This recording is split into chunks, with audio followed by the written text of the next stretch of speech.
Isa sa mga inaabangan ng mga Koreans at maging mga turista ay ang taunang pagtatanghal ng mga drone. Ito ay pinapalipad sabay-sabay at sa pamamagitan ng mga drone ay nakakabuo sila ng mga imahe.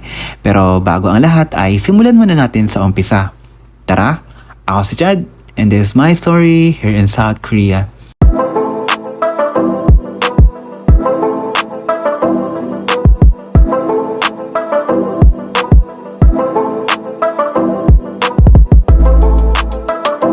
Ngayong araw nga ay manonood ako ng drone show dito sa South Korea.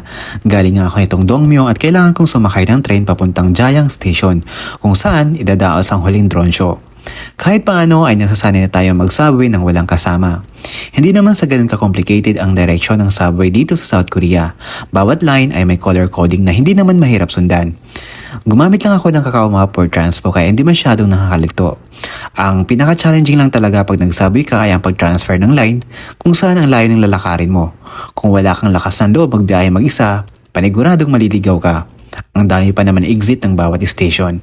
Sanayan lang talaga. Pagkalabas ko nga ng station dito sa Jayang ay nagulat ako dahil ang daming tao. Idagdag pa na patuloy pa rin ang pagdating ng mga tao sa park.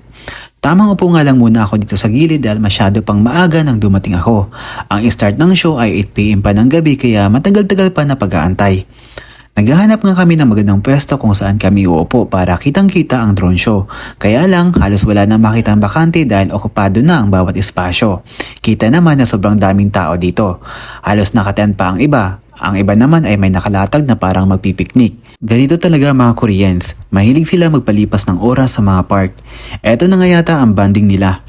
Madami din akong nakita mga foreigners na matyagang nag-aantay ng show. Syempre kasama na kami doon. Kasabay ng paglubog ng araw ay siya namang umpisa ng show.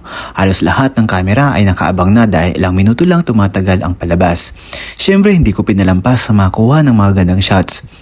Manghang-manghang ako at maging ang lahat lalo na pag may mga bagong nabubuong imahe.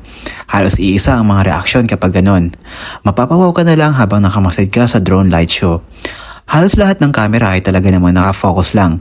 Maging ako wala akong pinalampas na bawat minuto dahil hindi naman tumatagal ng 1 oras ang light drone show. Maswerte nga tayo dahil for the last time ay nandito tayo mismo sa event para makapanood. Ang saya lang sa pakiramdam. Hanga din naman ako sa mga drone operator dahil kung wala sila, hindi makakabuo ng mga gandang imahe. Mahabang panahon siguro ang ginugol nila para sa palabas na ito at hindi rin biro ang magpalipad ng drone lalo na at may mga imaheng kailangan na maipakita sa light show. Ang galing nila. Kung dati sa internet ko lang napapanood o di kaya sa TV, ngayon ay ako na mismo ang nakapanood ng live. Masasabi kong sobrang worth it ang pagpunta ko dito para mapanood ang taunang light drone show dito sa South Korea. Hindi kasi ito lagi-lagi na nagkakaroon ng show, mostly kapag spring season lang. At kagaya ngayon, ang daming taong nag-aabang para sa drone light show. At syempre may mga nakilala din tayong mga kasama dito. Masasabi kong isa ito sa pinakamagandang experience ko, ang makapanood ng light drone show. Ang saya lang sa pakiramdam dahil nakaka-amaze yung mga formation, yung expression ng mga nanonood, lahat napapangiti lalo na kapag nagpapalit ng images ang mga drone. Parang ang pigil hininga dahil inaantay mo ang susunod na imahe na ipapakita.